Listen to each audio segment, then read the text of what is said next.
là là, ça va se minguer. Fais attention de manière flexo-responsable. Salut les complotistes, ici Kevin Pulka, créateur de mode. Aujourd'hui on va parler écologie, qui est très présente dans la mode. Je vais vous donner mon avis, ce que j'en pense, comment faire pour en profiter, bref, tout le tralala. Alors, tout d'abord, je vais vous raconter une anecdote. En fait, je vais surtout vous raconter la première fois que j'ai rencontré l'écologie dans ma vie. Alors, j'étais tout petit, je devais être en CM2, même pas en fait, en CE2, je crois. J'étais à l'école de Champ-Luneau à Semois, très bon souvenir. Et il y avait un jour, voilà, c'était un jour où il y avait de la chorale tout le temps, mais globalement, un de ces quatre, en fait, on était parti avec non seulement la classe, mais je crois bien que toute l'école, en fait. On était parti dans une grande salle avec d'autres écoles, je crois, ou même pas, je suis même pas sûr, en fait. Il n'y avait pas nos parents, voilà. Il n'y avait pas nos parents, il n'y avait que les profs. Et bon, d'habitude, quand on s'entraîne à chanter la chorale, etc., qu'on fait du tam-tam sur des djembés, là, ou je ne sais quoi, et bah, c'est généralement pour, à la fin, faire un spectacle aux parents, quoi. Mais là, c'était pas le cas. Là, il y avait que les profs. On était là. Et en fait, je me souviens qu'on devait chanter la chanson de Yannick Noah, là. Alors, je connais pas le titre, mais globalement, c'est un truc d'écolo. Voilà, il est temps qu'on s'en pose. Aux arbres, aux citoyens, bref, voilà, quoi. Alors, déjà, rien que la chanson en elle-même, généralement, quand t'es en CE2, tu comprends pas tous les mots, déjà, de la chanson. Mais tu devais le chanter quand même. Tu devais chanter quand même. Je me souviens même que certains, en fait, devaient même faire des gestes. Nous, on était épargnés parce qu'on était les plus jeunes. Mais je me souviens, voilà, qu'on devait tous chanter. On n'était même pas sur la scène, en fait. La scène, elle était... il y avait un gars, en fait. Un gars ou deux gars, je sais pas si c'était des profs. Et c'est eux qui faisaient les maestros, en fait. Ils nous faisaient de chanter dans le vide, en fait. Voilà. Comme si, en fait, ils nous avaient forcé à manifester quelque chose comme ça. Je me rappelle, c'était une dinguerie. Et je me souviens, du coup, que moi, je chantais ce que je devais chanter, là. Je comprenais pas tous les mots non plus. Mais bon, allez, je les chantais. Je me souviens, donc je regardais les CM2. Je crois que c'était des CM2. Donc ils faisaient ils dansaient en même temps, etc. Mais littéralement, en fait, je me rappelle, c'était presque militaires, en fait. Je crois que c'était une secte. À ce moment-là, en fait, j'étais plus à l'école. J'étais rentré dans une secte. Et je me rappelle, de mon jeune âge, j'avais déjà capté que c'était pas normal. Je me suis dit, mais qu'est-ce qui se passe, en fait? Pourquoi on fait ça? Pourquoi on va chanter un truc qu'on ne connaît pas? Enfin, je veux dire, t'es en CM2, qu'est-ce que tu fais en CM2? À part jouer aux cartes Pokémon, jouer au loup, attrape-gars, attrape-fille, qu'est-ce que tu fais, en fait? Bref, je me rappelle, c'était assez traumatisant. Je me souviens, j'en avais parlé à un des potes, et même à des potes que je connais depuis très peu, et je leur ai parlé de ces journées-là, et ils m'avaient dit que eux aussi, en fait, ils avaient eu ce fameux jour où ils étaient partis dans un endroit, et ils étaient en fait en train de manifester en chantant. Même pas pour les parents, mais juste comme ça, quoi. C'est comme ce qui se faisait en 39-45, clairement. Donc voilà. Alors je vous raconte cette anecdote parce que je me souviens bien comment les CM2 ils étaient beaucoup plus... ils étaient dans le truc, quoi. Ils étaient vraiment aliénés. Ils faisaient les gestes, etc. Et en fait pour eux c'était une bataille, quoi. Une bataille, alors que le midi ils rentraient chez eux, ils regardaient Gulli. D'accord. Et ça c'est quelque chose qui pour certaines personnes ça va les suivre toute leur vie. Et jusqu'à la fin de leur jour, en fait, ils vont être obsédés par l'écologie. Pour eux, ça va être « je suis écologique, je suis quelqu'un de bien. Je suis écologique, je suis un héros. » Voilà. Le temps passe, on vieillit, etc. L'écologie, en fait, est de plus en plus présente.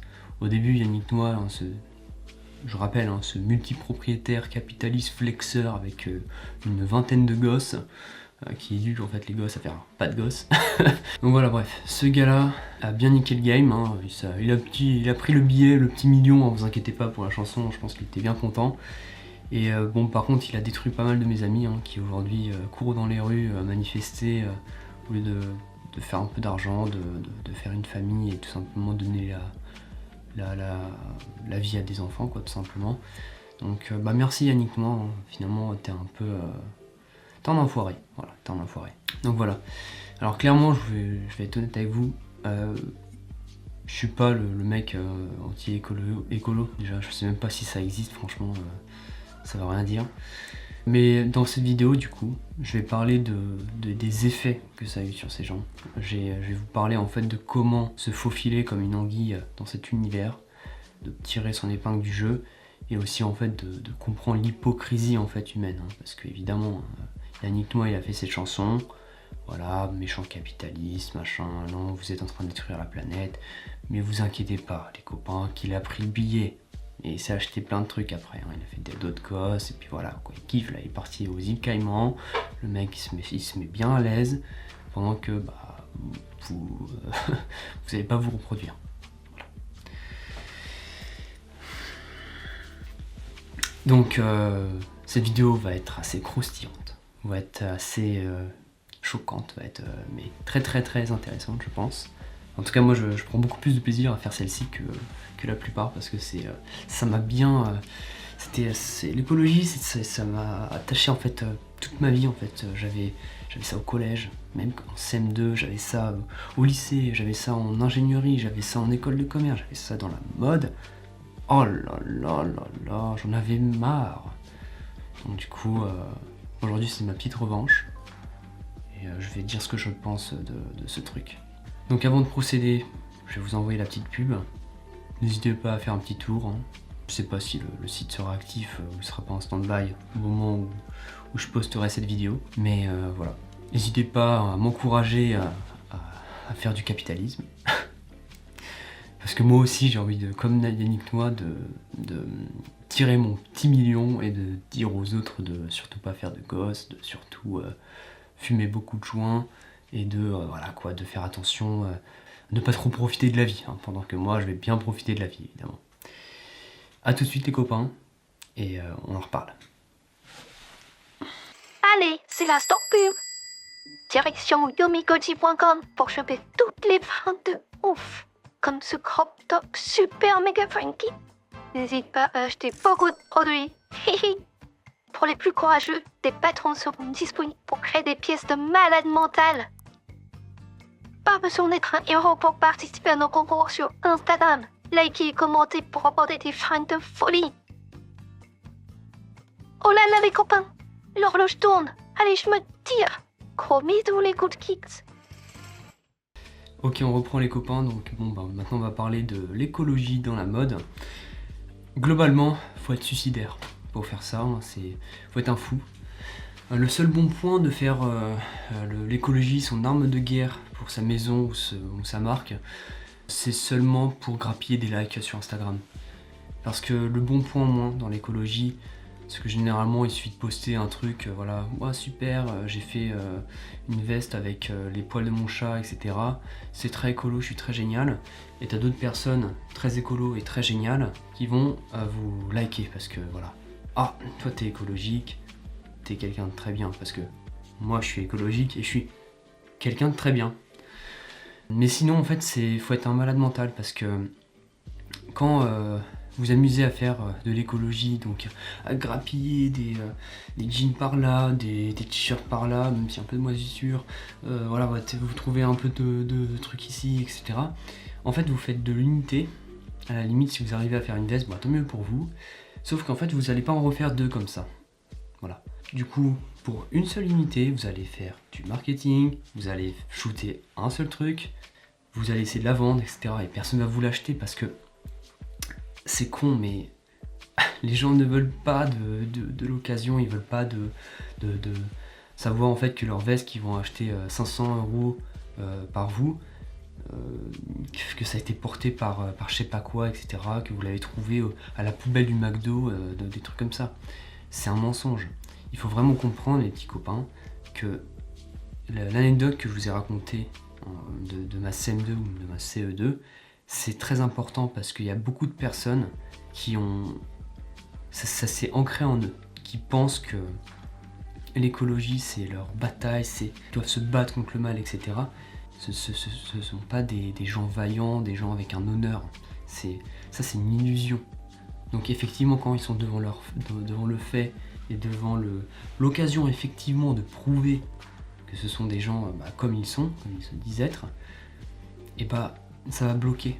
Parce que la petite Léonie qui habite dans le 7e arrondissement, qui se fait ponctionner en fait, qui se fait créditer à hauteur de 3-4K par mois par papa maman avec appart payé, et vous inquiétez pas que cette petite Léonie, elle viendra pas en fait vous acheter votre veste à 300 boules, parce que faut pas se le cacher, hein, mais même si au coût des matières vous pouvez avoir 0 parce que vous allez trouver les choses dans la décharge, en fait il y a le coût de la recherche, le coût du trajet, le coût de la création, du design de un produit, le coût de... Enfin bref, en gros, voilà quoi, c'est impossible. Elle n'achètera pas votre produit. Elle n'achètera pas ça. Par contre, elle est très écolo et très très consciente, etc. Mais elle n'achètera pas ça. Je suis désolé. Par contre, c'est vrai qu'elle likera votre post sur votre Instagram parce que, quand même, c'est une personne assez bien et géniale et du coup, elle vous montrer qu'elle est géniale. Donc faites pas ça.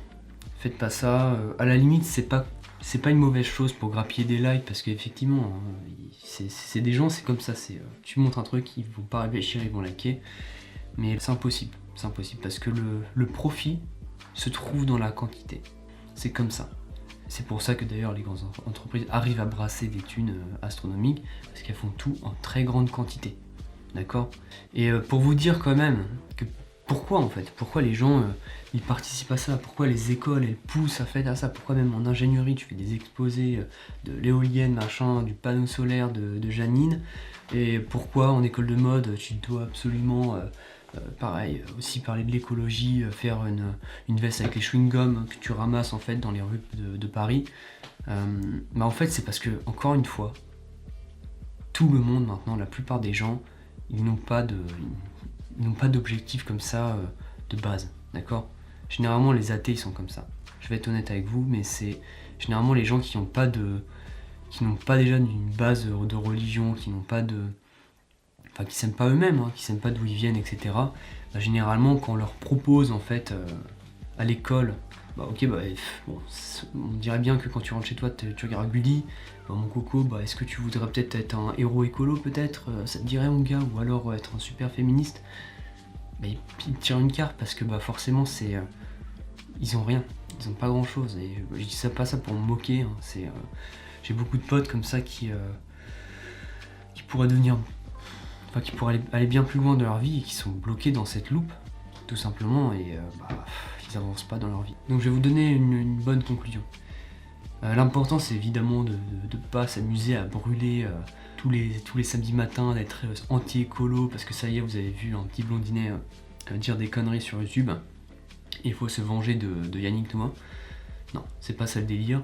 Moi ce que je recommande c'est, si vous avez une bonne DA, si vous avez vraiment une valeur ajoutée, si ce que vous faites c'est unique, beau et que ça vend, ça plaît, éloignez-vous de ça.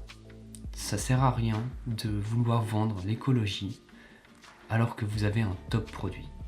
Ce sera du gâchis. Vendez le luxe, vendez la beauté, l'exclusivité, la finesse. Les gens ils vont l'acheter, les écolos vont l'acheter.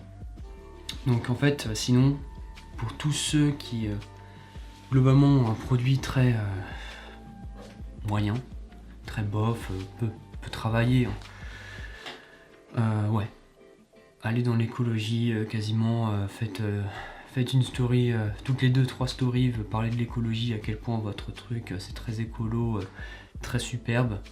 Parce que c'est vrai que si votre produit est naze, au moins vous allez avoir un peu de like, ça va un peu plus monter, peut-être que vous allez faire un peu plus de ventes, parce que c'est vrai que les écolos, mine de rien, ils achètent aussi, hein, si jamais ils peuvent se prouver que ce sont des bonnes personnes, ils le feront quoi, d'accord. D'ailleurs moi personnellement, je pense que pour mon cas, je le ferai vraiment très rarement, Parce qu'à la limite, la seule cause à laquelle je voudrais bien assimiler Yomikoji, c'est peut-être, je sais pas, un bail de par exemple, t'achètes un truc et puis t'as une partie qui est reversée pour les cadeaux à Noël pour des orphelinats, des trucs comme ça quoi. Des trucs, ça me plairait bien parce que j'aime bien les enfants tout simplement. Et puis ça me plairait bien quoi. Mais c'est vrai que j'en ferais pas non plus mon arme de guerre. Voilà. Parce que les gens ils viennent pas pour donner des cadeaux aux enfants, ils viennent pour un produit. Mais quand même, c'est vrai que, comme les écolos en fait, hein, si je leur prouve que écoute, t'achètes ce truc, c'est du luxe, etc. Et t'as même une petite partie qui va pour acheter les cadeaux à des enfants qui n'ont pas beaucoup de chance, et voilà quoi. Faut faire avec. C'était Kevin Pulka, gros bisous, je vous souhaite le meilleur et puis à la prochaine les copains. Ciao.